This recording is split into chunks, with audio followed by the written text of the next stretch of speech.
آپ اسمبلی میں 176, 150, 180 لوگوں کو خرید سکتے ہیں, 22 کروڑ عوام کو نہیں خرید سکتے, ان کے دلوں کو نہیں خرید سکتے. یہ فیصلہ ہم کریں گے.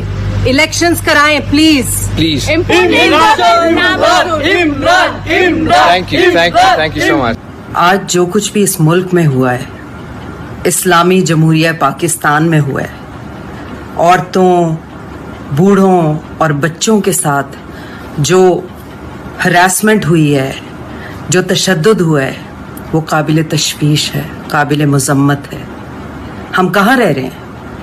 ہم مقبوضہ کشمیر میں رہ رہے ہیں؟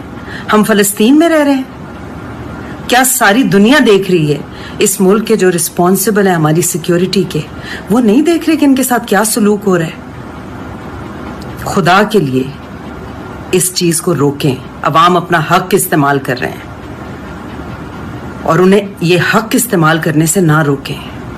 یہ ہر نیشن کا حق ہے کہ وہ اپنی مرضی کا لیڈر چنے through proper and fair elections. ہم بھی یہی حق ڈیمانڈ کر رہے ہیں اپنا. تو ہمارے ساتھ یہ سلوک ہوگا, اس کا مطلب یہ ہے کہ کل کو کوئی بھی مجرم اس ملک میں دندناتا پھرے گا اور عوام کے لیے ایک تھریٹ ہوگا اور اسے نہیں پکڑا جائے گا. سوچیں.